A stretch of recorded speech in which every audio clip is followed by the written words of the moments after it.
Hi guys, நான் உங்கள் RJ Dhanesh. மறைந்திருக்கும் மர்மங்கள் இந்த புது நிகழ்ச்சியில உங்களை சந்திக்கிறதுல மிக்க மகிழ்ச்சி. மலேசியால நிறைய புகழ்பெற்ற கோயில்கள்லாம் இருக்கு. அது உங்களுக்கு தெரியும், எனக்கும் தெரியும். ஆனா இந்த மறைந்திருக்கும் மர்மங்கள்ல நாங்க காட்டுற டெம்பிள்லாம் உங்களுக்கு கண்டிப்பா ஷாக் கொடுக்கும்.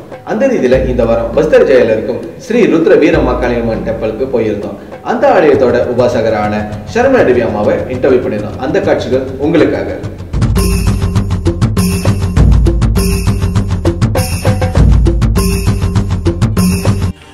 வணக்கம்மா, நான் வந்து ராஜ் தனேஷ். மறைந்திருக்கும் மர்மங்கள் நிகழ்ச்சியில் சூப்பர் ஃபேம் வந்திருக்கோம். ஸோ உங்களை ஃபேஸ்புக்கில் பார்த்தோம். ஸோ அருள்வாக்கு சொல்லும் இதில் மக்களுக்கு பல உதவிகளை செஞ்சுக்கிட்டு இருக்கீங்க அப்படின்னு சொல்லி பார்த்துருக்கோம். ஸோ அதில் நிறைய கேள்விகள்லாம் இருக்குது. ஸோ நாங்கள் கேட்குற கேள்விக்கு நீங்கள் பதில் சொல்லணுமா? தாராளமாக சொல்லுங்கள்.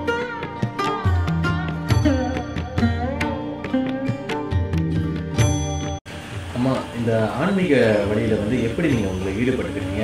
உங்களோட பின்னணியான விஷயங்களை பற்றி கொஞ்சம் இடத்துல சொல்லுங்கள். ஆன்மீக வழின்னு எடுத்துக்கிட்டிங்கன்னா இது தானாக வந்ததை தவிர நம்ம தேடி போக கிடையாது. இந்த விஷயம் என்கிட்ட எப்படி ஒட்டிக்கிட்டதுன்னா, நான் சின்ன வயசுலேருந்து இந்த மாரியம்மன் கோவிலுக்கு போகிறது வழக்கம். நான் கிராமத்தில் பிறந்தவன். இந்த கிராமத்திலே பிறந்து எங்களோட தாய் தகப்பனர்லாம் ஒரு மரம் வெட்டி ஒரு தோட்டத்தில் தான் வேலை பார்த்தோம். அப்படி இருக்கும் பொழுது நாங்கள் ரொம்ப மாரியம்மன் கோவில் தான் எங்களுக்கு தெரிஞ்சதெல்லாம். வாழ்க்கையில் நாங்கள் சின்னதாக பிறந்ததுலேருந்து நாங்கள் வளர்ந்தது வரைக்கும் மாரியம்மன் கோவில் தான் எங்களுக்கு தெரிஞ்சது. அப்படிப்பட்ட சூழ்நிலையில் சின்ன வயதிலிருந்தே 5 வயதிலிருந்தே கோவிலுடைய ஈடுபாடு எனக்கு ரொம்ப. 9 வயதிலிருந்து 15 வயதுக்குள்ள எங்கள் ஊரில் சிவசக்தி அம்மானு ஒருத்தவங்க இருக்காங்க. அபுபுக்காரில் சிவசக்தி கோவில்னு. ஸோ அவங்களுடைய ஈடுபாடில் ரொம்ப ஈடுபாடாக இருப்பேன். அவங்க கூட இருப்பேன். இந்த நேரமும் அவங்களோட பூஜையில் கலந்துக்குவேன். அவங்க அருள் வாக்கு சொல்லி மக்களுக்கு நிறைய விஷயங்கள் நல்லதுகள் பண்ணாங்க. எங்கள் கண் பார்க்க நிறைய விஷயங்கள் நல்லது பண்ணாங்க. இன்னைக்கு அவங்க மறைஞ்சிட்டாங்க, தெய்வம் ஆயிட்டாங்க. இருந்தாலும் அதை நாங்கள் பேசினாதான் அது அந்த உண்மை மற்றவங்களுக்கு தெரியும். அப்போ அவங்களோட நாங்கள் அந்த ஈடுபாடில் இருக்கும் பொழுது அவங்க இறைவனுக்கு செய்த அந்த வழிபாடுகளை எங்கள் மனதிலே பதித்து கொண்டோம். நிறைய பதித்துக்கிட்டோம். ஓ, இப்படியும் ஒரு விஷயம் இருக்குதா? நம்மளுக்கு கடவுளுக்கு பூஜை பண்ணுறது ஒரு திருப்தி இருந்தாலும் பிறாருக்கு செய்யக்கூடிய தொண்டிலையும் இறைவன் சந்தோஷப்படுவான்னு சொல்லும் பொழுது அவங்களுடைய வழியில பின்பற்று, சிவசக்தி அம்மாவுடைய வழியிலே பின்பற்று, அதிலிருந்து என்னுடைய அருள் வாக்குன்னு தொடங்குறது. ஆலயம் எத்தனை வருஷமா ஆச்சு கட்டப்பட்டு? அப்புறம் இங்க நீங்க கட்டுறப்ப என்ன மாதிரியான விஷயத்தை எதிர்நோக்குறீங்க? ஏன் ஸ்பெசிஃபிக்கா பஸ்தர் ஜெயாவை சூஸ் பண்ணீங்க? நீங்க இருந்த இடமும் வேற, இப்போ இங்க இருக்கிற இடமும் வேற. ஸோ அதை பத்தி சொல்லுங்கம்மா. நான் இந்த பிஸ்தாரி ஜாயாக்கு வரக்கூடிய காரணமே இந்த பிஸ்தாரி ஜாயால இருக்கக்கூடிய ஸ்ரீ தண்டாயுதபாணி முருகப்பெருமான் தான்.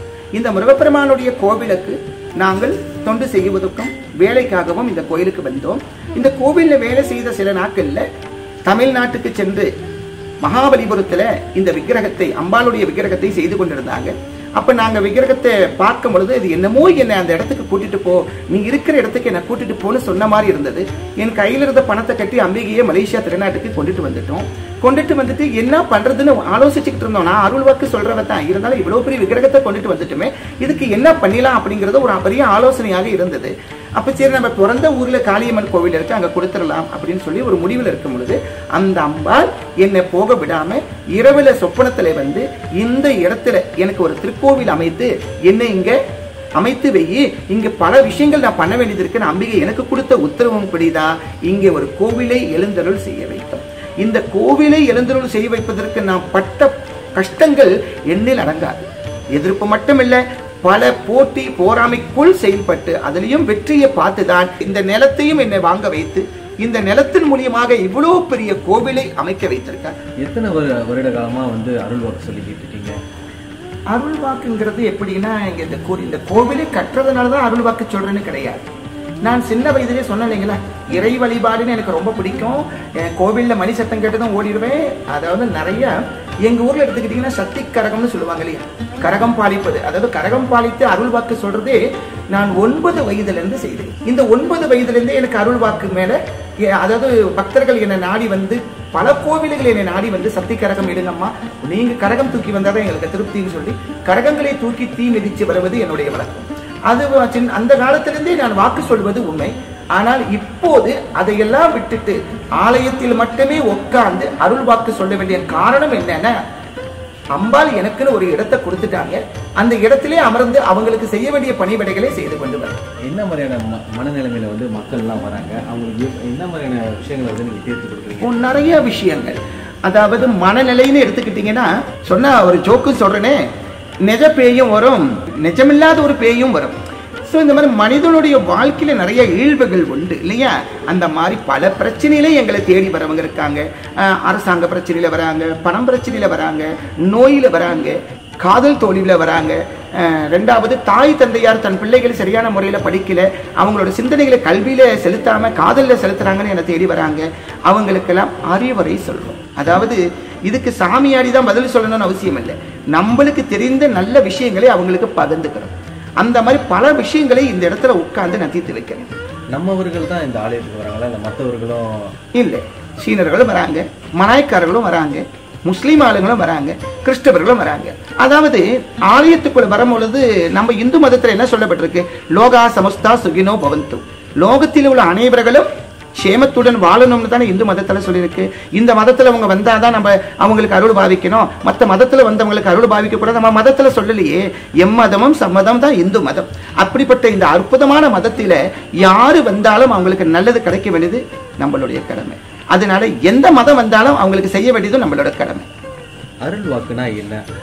மனிதர்களோட வாழ்க்கையில வந்து இந்த அருள் வாக்கு வந்து எப்படி பயன்படுது, அதை பத்தி எக்ஸ்பிளைன் பண்ணுங்க.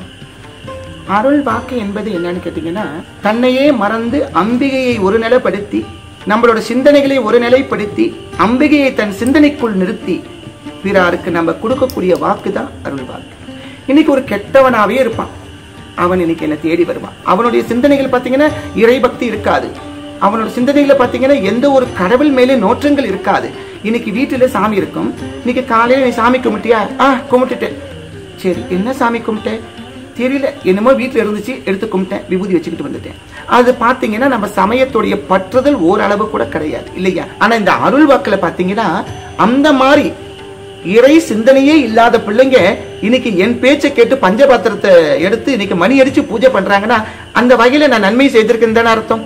அதே மாதிரி பல பெண்கள் இன்னைக்கு கோவிலுக்கு வந்து அர்ச்சனை பண்றதுக்கு பேரை கொடுத்துட்டு இந்த பக்கம் போனை தூக்கிட்டு போயிடுவாங்க, இந்த பக்கம் போனை தூக்கிட்டு போயிருவாங்க. இங்க அர்ச்சனை பண்ணிட்டு வந்து நிற்கும் போது குருக்கள் மாருங்க அந்த பிள்ளைங்க இருக்க மாட்டாங்க, முடிய விரிச்சு போட்டு தலைவரி கோலத்தோட வந்து 24 மணி நேரம் போன்ல இருக்கக்கூடிய அந்த பெண்களை திசை திருப்பி இன்னைக்கு அந்த பிள்ளைங்களை உட்கார வைத்து நான் கொடுக்கக்கூடிய இந்த அருள் வாக்கு, அந்த பிள்ளைங்க எத்தனையோ பிள்ளைங்க இன்னைக்கு தேவாரம் பிரார்த்தனை பஞ்சபுராணங்களை படித்து இன்னைக்கு சண்டி ஜபம் வரைக்கும் பண்றாங்க. அப்ப இந்த அருள் சிம்மாசனத்திலே உட்கார்ந்து சாமி ஆடிதான் வாக்கு சொல்லணும்னு அவசியமே கிடையாது. நம்ம வணங்கக்கூடிய இறைவனை ஒரு சிந்தனைக்குள் நிறுத்தி நம்மளுடைய சிந்தனைக்குள் கடவுளை நினைத்து நம்ம கொடுக்கக்கூடிய வாக்கு தான் அருள் வாக்கு. இந்த வாக்கால எத்தனையோ பேர் திருத்திருக்கேன், எத்தனையோ நோய்களை காப்பாத்திருக்கேன், எத்தனையோ பேருக்கு நல்லது செய்திருக்கேன். அதனால இந்த அருள் வாக்குல வரக்கூடிய நன்மைகளை எள்ளில் அடங்காது நம்ம சொல்றது. எந்த நாள்ல வந்து நீங்க வந்து இங்க அருள் வாக்கு பார்ப்பீங்க? அப்புறம் வந்து இந்த ஆலயத்துல வந்து என்னன்னைக்கெல்லாம் சிறப்பு பூஜைகள்லாம் இருக்கு? ஒவ்வொரு நாளும் அருள் வாக்கு உண்டு. ஞாயிறிலிருந்து செவ்வாய் தோறும் அருள் வாக்கு உண்டு. செவ்வாய்க்கிழமை மட்டும் நாங்க அருள் வாக்கு பார்க்கறது கிடையாது. பழமொழி சொல்லுவாங்க இல்லையா, செவ்வாய் வரும் வாய். செவ்வாய் அன்னைக்கு நான் எந்த வாக்கு விட்டாலும் பலிக்காதுன்னு என் மனதுக்குள்ள ஒரு சின்ன ஒரு நம்பிக்கை. செவ்வாய்க்கிழமை நம்ம ஏன் வாக்கு சொல்ல வேணாம், அந்த செவ்வாய் வரும் வாயாக போகுது. அதனால அந்த செவ்வாய்க்கிழமை மட்டும் நாங்க வாக்கு சொல்வதில்லை. ஒவ்வொரு கிழமையும் வாக்கு சொல்வது. இரவு மணி 7 மணிக்கு மேல அம்பிகையுடைய நடை திறந்த பிற்பாடு இந்த அருள் வாக்கு உண்டு. இப்ப பாத்தீங்கன்னா வந்து நிறைய போலி சாமியார்கள்லாம் இருக்காங்க. ஸோ அந்த போலி சாமியார்கள்ட்ட மக்கள் ஏமாந்து போகாமல் இருக்கிறதுக்கு அது சில விஷயம் சொல்லுங்கள். அப்புறம் வந்து இந்த 21st செஞ்சுரியில் பார்த்தீங்கன்னா வந்து நிறைய பேர் வந்து இந்த இதெல்லாம் வந்து மூட நம்பிக்கை அப்படின்னு சொல்கிறாங்க. ஸோ இப்போ உள்ள இளைஞர்களுக்கு என்ன சொல்ல விரும்புகிறீங்க? அதாவது போலி சாமியார்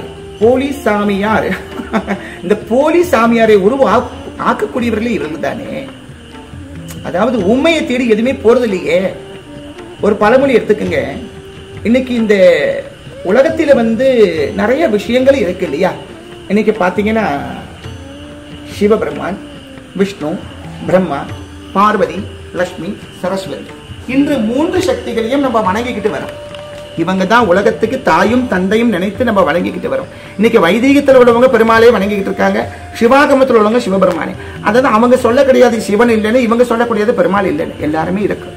இல்லாம ஒரு விஷயத்தை பெரியோர்கள் நம்மளுக்கு வகுத்து கொடுத்ததில்லை. ஆனால் 9 நவ கிரகங்கள் நம்மளுக்கு உண்டு.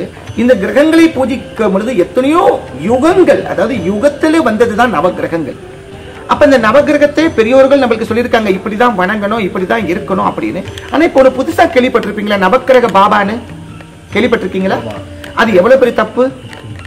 அது யாரா இருந்தாலும் அவங்களோட நான் நின்று பேச தயாரா இருக்கேன். 9 கிரகங்கள் இருக்கும் போது நவக்கிரக பாபான்னு இப்போ ஒரு புதுசா தயார் செய்திருக்காங்க. சோ இதெல்லாம் போய் வணங்கக்கூடிய மக்கள் நிலை இழக்கிறாங்க. சிவபெருமானுக்கு மிஞ்சினது இந்த உலகத்துல எதுவுமே கிடையாது. அதே மாதிரி சக்திக்கு மிஞ்சினது எதுவும் கிடையாது. அவங்களால படைக்கப்பட்டதான் 9 கிரகங்கள். சூரியன், சந்திரன், ஆங்காரன், புத்தன், குரு, சுக்கிரன், சனி, ராகு, கேது. இந்த 9 கிரகங்களை படைத்து நம்மள வணங்க வைக்கிறாங்க. அப்படி வணங்க வைத்த இந்த கலியுகத்துல, இந்த வருடத்திலிருந்து போன வருடத்திலிருந்து இந்த வருடம் பாத்தீங்கன்னா, இப்போது பாத்தீங்கன்னா நவக்கிரக பாபான்னு ஒண்ணு உற்பத்தி ஆக்கி இவங்களுக்குள்ளேயே அந்த நவகிரகம்னு சொல்லி அதை வழிபடுறாங்க. அது எப்படி தப்போ அந்த மாதிரி நிறைய போலிசாமியார்கள் இருக்கிறதும் தப்பு. அன்னைக்கு விஞ்ஞானம் வளராத காலத்திலே, விஞ்ஞானங்கள் வரல, கரண்ட் என்னன்னு தெரியாது, காட்டுக்குள்ள கரண்டே இல்லாத காலம், விஞ்ஞானம் வளராத காலத்துல நம்மளுடைய சித்தர்களும் முனிவர்களும் வகுத்தாங்க 9 கிரகங்கள் இருக்குன்னு. ஆனா இன்னைக்கு பாத்தீங்கன்னா நாசாங்கிற ஒரு ஆராய்ச்சியானவர்கள் இப்ப செவ்வாய் கிரகம் இருக்கு, புதன் கிரகம் இருக்குன்னு அவங்க கண்டுபிடிக்கிறாங்க. ஆனா விஞ்ஞானம் வளராத காலத்தில நம்ம பெரியோர்கள் சொல்லிட்டாங்க தானே, ஒத்துக்கிறீங்களா? இதுக்கு கிரானம் இத்தனை மணிக்கு பிடிக்கும், இத்தனை மணிக்கு விடுன்னு சொல்லுது தமிழ் பஞ்சாங்கம் தானே. இப்பதான் நாதாங்கிறது ஒரு ஆராய்ச்சியாளர்கள் வந்து இத்தனை மணிக்கு கிரானம் பிடிக்கும், இத்தனை மணிக்கு விடுன்னு சொல்லிருக்காங்க. ஆனா அந்த காலத்துல விஞ்ஞானம் வளராத காலத்தில, கம்ப்யூட்டர் இல்லாத காலத்தில நம்ம பெரியோர்கள் பஞ்சாங்கத்து ரீதியாக வகுத்தது என்ன? இத்தனை மணிக்கு கிரானம் பிடிக்கும், இத்தனை மணிக்கு விடும். அதாவது 5 வருஷத்துக்கு பின்னால கிரானம் எத்தனை மணிக்கு பிடிக்கும் வகுத்தது இந்து மதம் தான்.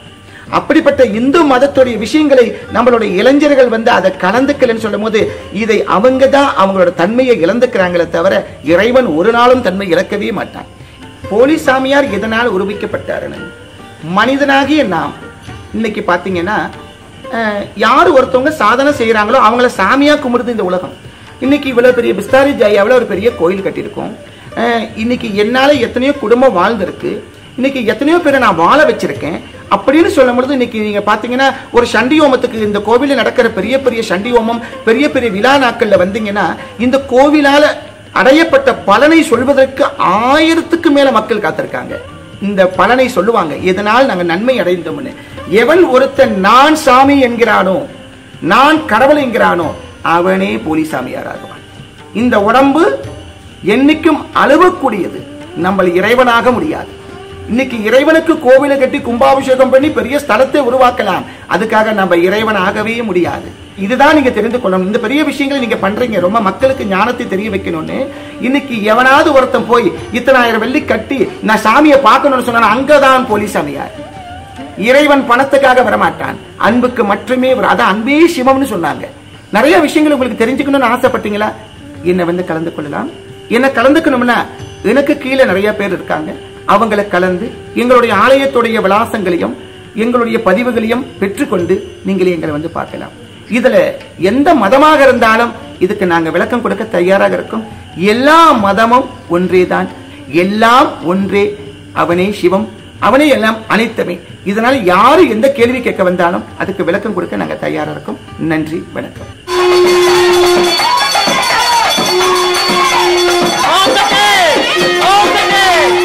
நீங்க பார்த்தது சர்மா தேவி அம்மா கொடுத்த ஸ்டேட்மெண்ட். இந்த மாதிரி டெம்பிள் உங்க இடத்துல இருக்கா?